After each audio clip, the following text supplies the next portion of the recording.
Hello साथियों, चक्रवृद्धि ब्याज टॉपिक पर क्वेश्चन नंबर 12। 10,000 रुपये की राशि 2 वर्ष के लिए। चक्रवृद्धि ब्याज और साधारण ब्याज का अंतर 440 रुपये है, तो ब्याज की दर क्या है? साथियों, हमें याद रखना है 2 वर्ष के लिए चक्रवृद्धि ब्याज और साधारण ब्याज का अंतर का फॉर्मूला P गुणा R स्क्वायर बटा 100 गुणा 100 होता है।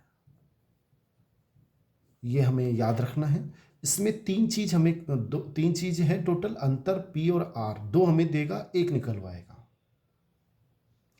अब इसमें क्या क्या दे रखा है? 10,000 रुपये की राशि 2 वर्ष के लिए, यानी P का मान दे दिया 10,000 रुपये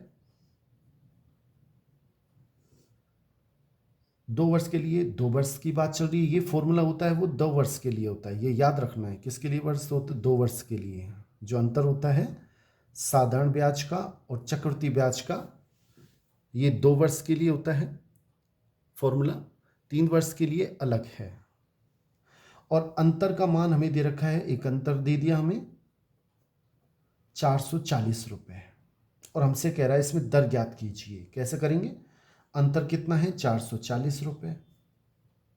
P का मान कितना है? 10,000 रुपये। R स्क्वायर, हमें R का मान ज्ञात करना है, बटा 100 गुणा 100। 100 से 100 कट जाएगा, इससे ये कट जाएगा। R स्क्वायर बराबर आ गया 440। 440। साथियों, इस क्वेश्चन को थोड़ा ठीक कर लें। इसमें 440 नहीं, 400 रुपये हैं, सॉरी।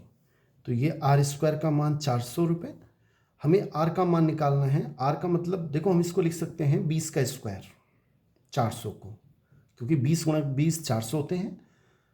वर्ग वर्ग दोनों के जो घात है उसको समान हो तो आधार भी समान होता है, तो R का मान आ जाएगा 20, यानी 20% हमारा बिल्कुल सही आंसर है। सी ऑप्शन बिल्कुल सही है। साथियों, क्वेश्चन अच्छा लगा तो इसे लाइक जरूर करें। थैंक्स।